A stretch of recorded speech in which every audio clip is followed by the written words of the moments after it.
God save the Republic.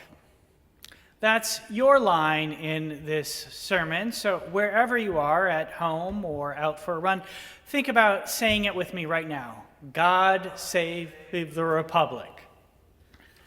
This morning we're concluding our year-long worship series, Future Visions, Future Selves. Since September, we've been exploring different aspects of the future, personal, societal, planetary. Today, we think some about the future of religion. In some sense, it might seem like a distant subject from the events of the hour. We are again caught up in a chaotic news cycle where it feels like everything is happening all at once. Horror distracts from horror. Israel's decision to attack Iran has driven news of Gaza from the headlines. The assassination of Representative Melissa Hortman of Minnesota and her husband Mark seemingly blots out the president's decision to send troops to the nation's second largest city. His tragic comic military parade with its underwhelming crowds competes for coverage with a nationwide No Kings protests. Amid it all, it's even possible to forget that just Thursday, federal officers wrestled Senator Alex Padilla of California to the ground and handcuffed him when he attempted to question the Homeland Security Secretary. She had just claimed that the Marines and the National Guard were in Los Angeles to liberate the city from the socialists and burdensome leadership that this governor, meaning Gavin Newsom, this mayor, meaning Karen Bass, have placed on this country.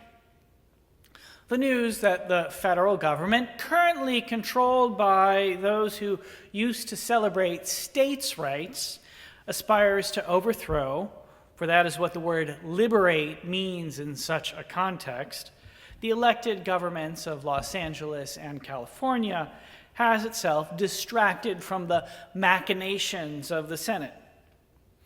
They are considering their version of a budget bill.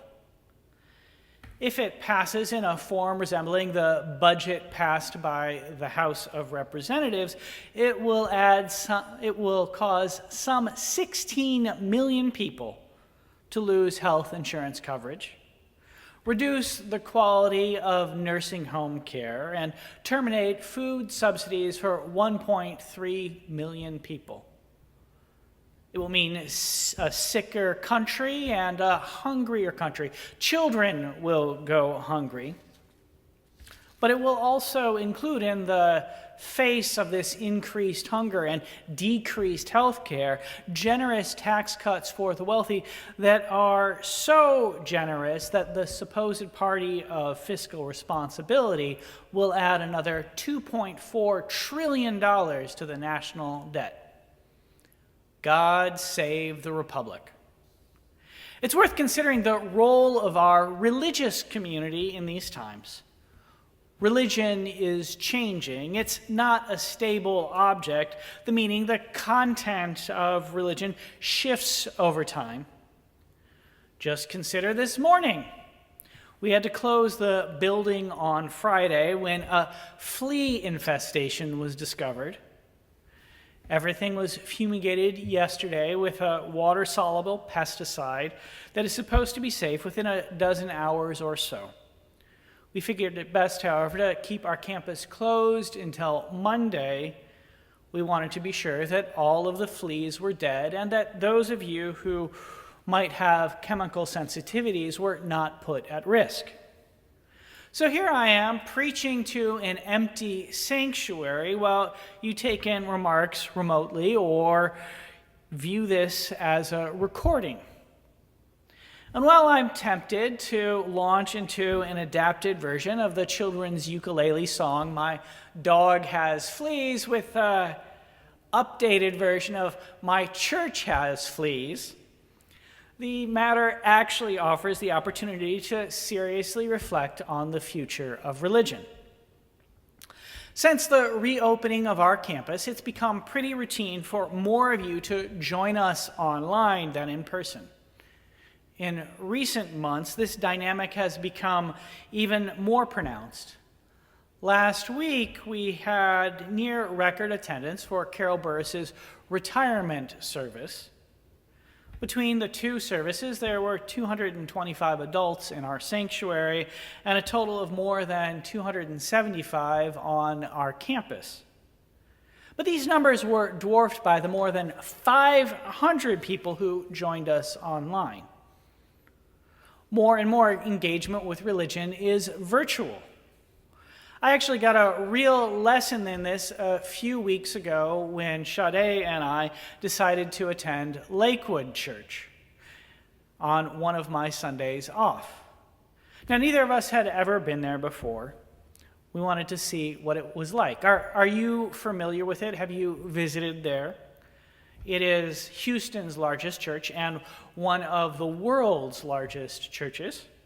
So if you've not visited, I suspect that you've seen its pastor, Joel Osteen, on YouTube or on a podcast or viewed him on television. Going to Lakewood is quite the experience. I would describe it as more of a highly produced show than worship. The combination of Christian contemporary rock, product placement, and prayers and a sermon that resembled more of a motivational speech with some questionable Bible commentary thrown in than a sermon did not move my spirit. Nor did it appear to build community amongst the gathered congregation. Everyone we were seated by just sort of seemed to be doing their own thing. No one greeted us in the sanctuary. It felt more like a concert or certain kinds of cultural events than a worship service. The sanctuary itself was actually almost 2/3 empty. But none of that mattered, for what we were really experiencing was the live broadcast of a television show. Osteen claims that more than 10 million people watch him every week.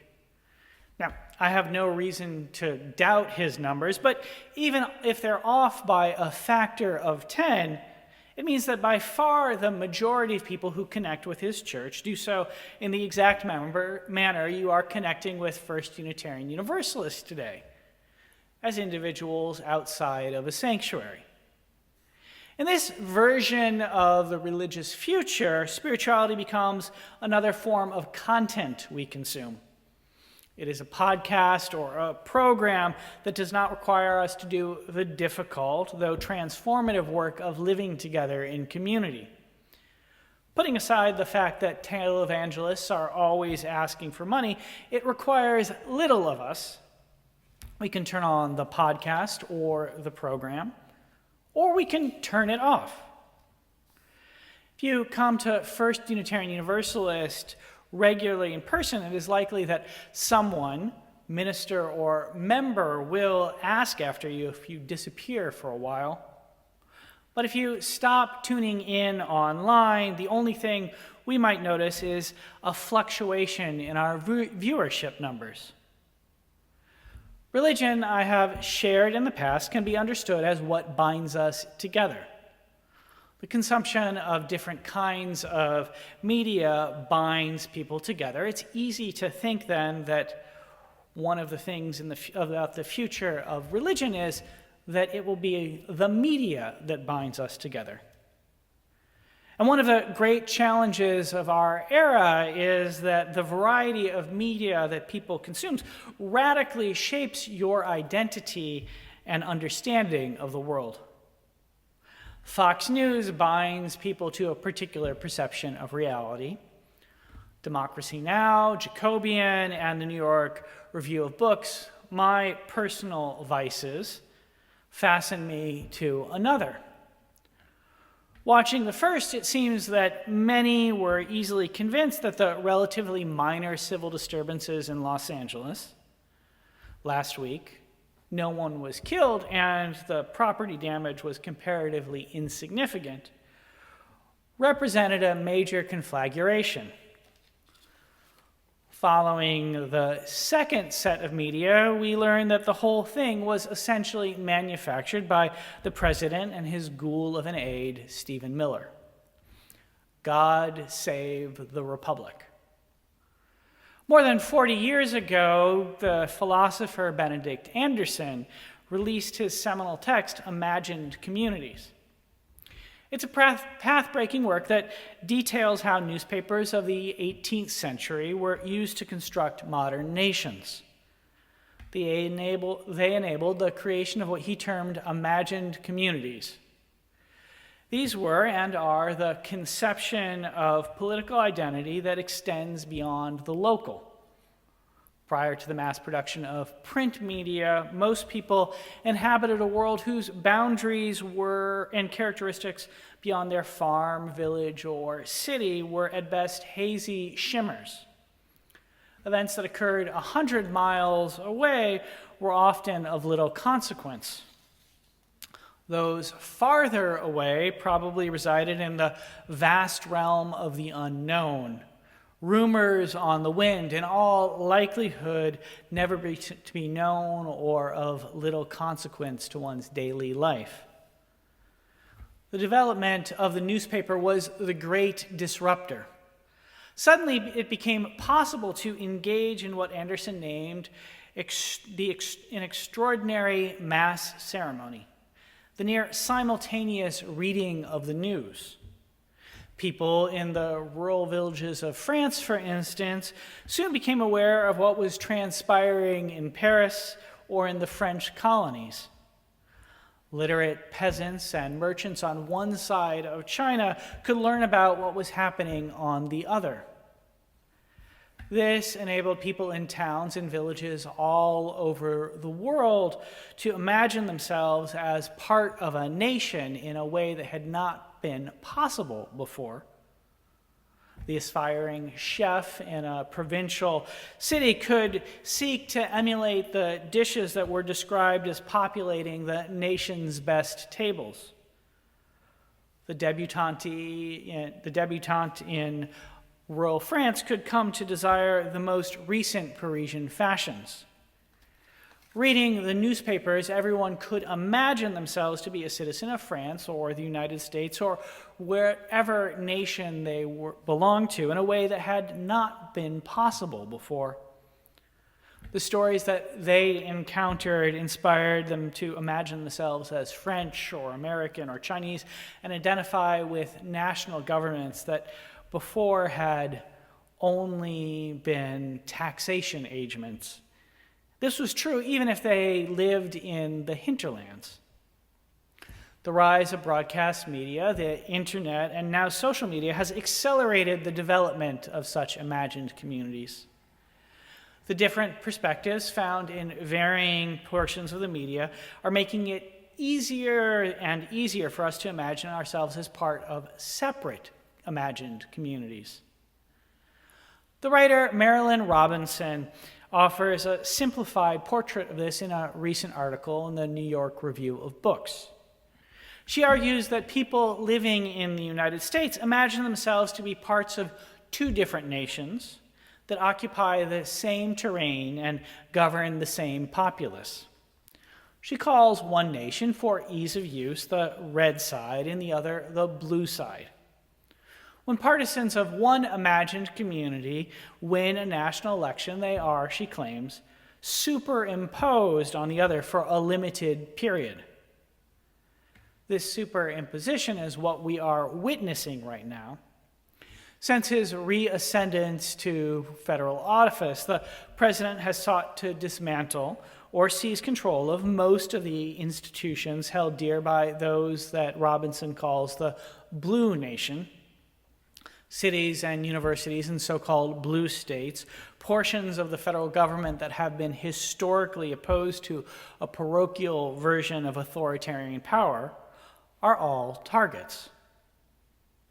Yesterday, we even experienced the mobilization of the two nations in the streets. In Washington, D.C., the president hosted an army march like those found in authoritarian countries. Online, it is easy to find images of it placed alongside of photographs of military parades in Nazi Germany or North Korea. Then, at the same time, in more than 2,000 cities and towns throughout the United States, as many as 9 million came out to declare no kings. If you're watching this service, it is far more likely that you attended a No Kings rally than celebrated the presidential parade. I was at the No Kings demonstration here in Houston yesterday. I saw some of you there and could not find others of you who I knew attended in the crowd of more than 15,000. It's the largest march I've seen in this city. It made me feel like I was part of a larger community that was coming together to say, enough already. Signs like the United States, no king since 1776, no child of God is illegal, and ICE out of Houston made clear statements about the values dominant in the blue nation. But meanwhile, in Washington, D.C., God save the Republic. The country's challenge is as simple as it is profound. Somehow, some way, we need to figure out how to move ourselves as from citizens of two different imagined nations with competing values to be part of some sort of greater collective. Now, I'm uncertain that this is possible, but if religion has a future, if there is a positive future of religion, it lies beyond the virtual and imagined community that allows us to imagine being part of the red nation or the blue nation and coming together with a different understanding of what binds us together. In this era of climate catastrophe, what binds us together should be clear. This year was warmer than the last. Next year will be warmer than this one. We are all children of the earth. We are all beset by and participants in ecological destruction. The human future is under threat. This binds us together. Many deny this reality, just as the white descendants of immigrants, or some white descendants of immigrants, seek to keep the current generations of immigrants out of this country, denying that their own experience, their family's own experience of immigration should bind them together with those who are now coming to this country. The only solution, the one that seems impossible, the one that offers us a vision of future of religion, is difficult to imagine. It is the building of real communities rather than virtual ones, coming up with a clear experience of what binds us together. Now, truthfully, I'm not certain how we bridge the divide between the blue nation and the red one. But I do know that it has something to do with what we at First Unitarian Universalist take as our vision: widening love's circle. There is a first step to this, however complicated the ending steps are that I can describe, can imagine, can advise you to take part of. It is to become part of a physical community rather than just an imagined one. It means not just watching our services online, but coming to First Unitarian Universalist and in person and getting to know, as Carol Burris talked about last week, our many wonderful and inspiring members. It means coming next week to celebrate Pride as Reverend Scott gives us a powerful service on Proud of a Community, proud of an anniversary. Now, I know that a lot of you watch our services from elsewhere, and I want to encourage that if you do, you go and find a local Unitarian Universalist community. Just in the past couple months, I've communicated with some of you who watch our worship services in Chicago or Portland, Maine, or Dallas, Texas. And for those of you who are from such places watching us today, I would encourage you not to come to First Unitarian Universalist, because of course it's a long commute, but to engage with your local Unitarian Universalist community. First and Second Unitarian Church in Chicago are fine communities. First Dallas is great, and so is First Portland in Maine. But wherever you are, the path forward, the future of a religion that will help heal us, involves connecting with people in person, not just online. And if a religious community is not quite right for you, and I know that these services are viewed by a number of people who consider themselves fully secular, think about what other kind of community you can get involved in. If you're concerned about the future of Houston, think about the Democratic Socialists of America, the National Black United Front, community voices for public education, your local parent-teachers organization, or any other civic body devoted to a more beautiful version of our city. If you're concerned about your workplace, think about joining or forming a labor union. If you're worried about your neighborhood, maybe just organize a block party or start a community gardening group. Now, I don't know if any of these things will be sufficient to bridge the divide between red and blue nations. But I do know that they contain within them the possibility of breaking imagined communities into real ones, and that the future of religion, new ways of being, comes from that interpersonal, that encounter, that coming together, and that finding that religious community experience of religious community might just be what helps us move through this difficult period. God save the Republic. Now, like many Unitarian Universalists, I do not have an understanding of God that is popular with many theists. When I think of God, I don't think of some imagined deity up in the sky with a gray-white beard and white skin. Nor do I think of the deities of the Hebrew Bible or the Christian New Testament. Instead, I imagine the Spirit, the breath that moves through each and connects each of us to all. Imagine that as the animating spirit of life that, when we gather, opens us to new experiences and new relationships and surprises us with new possibilities. I felt that God on the streets of Houston yesterday. I felt it every time I've come together with others to imagine a more beautiful world. In the Christian New Testament, there is a line where 2 or 3 gather in my name, I am with them. The truth is, and I suspect it is true for whatever nation you imagine yourself to be part of, that unifying spirit of the divine is present when other people gather in community. God save the Republic.